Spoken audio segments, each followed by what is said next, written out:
गेल्या अनेक वर्षापासून आपल्याला माहिती आहे की महाराष्ट्रामध्ये गुटखाबंदी केलेली आहे.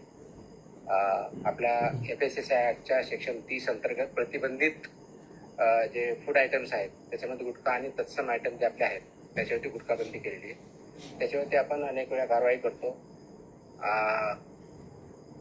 रेड्स करतो, फाईन करतो, FIR करतो. त्याच्यामधल्या प्रोव्हिजननुसार जेल पण होते, प्रॉसिक्युशन पण चालू आहे.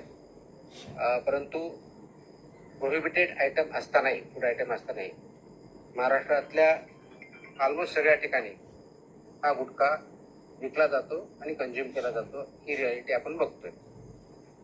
मग याच्यावरती पर्याय काय? एन्फोर्समेंट तर चालू आहे, ते आपण आता जास्त स्ट्रिक्ट करत आहोत, तर ते चालूच राहील.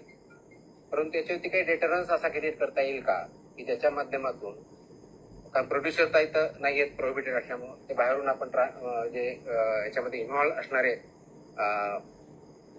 बिझनेसेस आहेत, बिझनेस पर्सन्स आहेत, ट्रान्सपोर्टर्स आहेत, रिटेलर्स, होलसेलर्स, सेलर्स, हे त्याच्यामध्ये इन्व्हॉल्व आहेत. त्या प्रकारचे रॅकेट आहे आणि ते जर उद्ध्वस्त करायचे तर आपल्याला खूप मोठ्या प्रमाणात स्ट्रॉंग स्टँड घेणं हे गरजेचं आहे.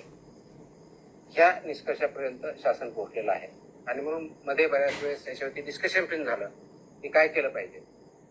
आणि मी इथं जॉईन झाल्यानंतरही याच्यावरती आम्ही विचार केला काय करता येईल, कारण याच्यामध्ये this is a danger to public health आणि म्हणूनच तो आयटम प्रोहिबिट केलेला आहे. तर पब्लिक हेल्थला जर डेंजर असेल आणि तो आयटम प्रोहिबिट केलेला असेल तरीही त्याचा व्यापार होत असेल, तिथे ट्रान्सपोर्ट होत असेल, होलसेलर विकत असतील, सेलर विकत असतील आणि तो अवेलेबल होत असेल तर त्याच्यावरती स्ट्रिंजेस्ट पॉसिबल ऍक्शन घेणं गरजेचं आहे. ह्या निष्कर्षापर्यंत पोहोचल्यामुळं आज दिनांक 12 जून रोजी मी मोका लावण्याचे आदेश पारित केलेले आहेत. So have issued the order saying that Mokka provisions will be, Mokka कायदा, मकोका ज्याला आपण म्हणतो, Maharashtra control of organise crimes act 1999 हा आम्ही इन्व्होक केलेला आहे.